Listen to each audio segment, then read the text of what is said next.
సరే, నాగలక్ష్మి సంజయ్ గారండి, బానేవాడ, నిజామాబాద్. వీరు సక్సెస్ స్టోరీ. ఇప్పుడు భర్త వయసు 31, భార్య వయసు 29 సంవత్సరాలు. పెళ్ళయ్యి వీళ్ళకు కూడా 3.5 సంవత్సరాలు అయిపోయింది. కౌంట్ లేదన్నారు, అప్ అండ్ డౌన్ అయిపోతుంది అన్నారు.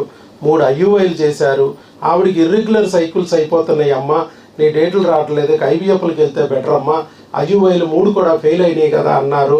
చివరికి వాళ్ళు మన దగ్గరికి వచ్చారు. ఒక యూట్యూబ్లో వీడియో చూసి మన దగ్గరికి వచ్చిన ఎన్ని రోజుల్లో ప్రెగ్నెన్సీ వచ్చింది? 2 monthsలో ప్రెగ్నెన్సీ వచ్చింది. 2-3 monthsకి డేట్లే రావు ఆవిడికి. డేట్లు రెగ్యులర్ చేసావా లేకపోతే ప్రెగ్నెన్సీ తెప్పించావా? డైరెక్ట్గా ఎన్ని రోజుల్లో ప్రెగ్నెన్సీ వచ్చింది? 2 monthsలో ప్రెగ్నెన్సీ వచ్చింది. 2-3 monthsకి డేట్లే రావు ఆవిడికి. డేట్లు రెగ్యులర్ చేసావా లేకపోతే ప్రెగ్నెన్సీ తెప్పించావా? డైరెక్ట్గా ప్రెగ్నెన్సీ తెప్పించావు. మనకు కావాల్సింది ఏంటి? టైం ప్రకారం డేట్లు రావడం కాదుగా, ప్రెగ్నెన్సీ తెప్పించాం. అక్కడ వాళ్ళు ఏమన్నారు? PCODలు, నీటి బుడగలు, బబల్స్ ఆపరేషన్ చేయాలి, IVF చేయాలన్నారు. చేసామా IVF?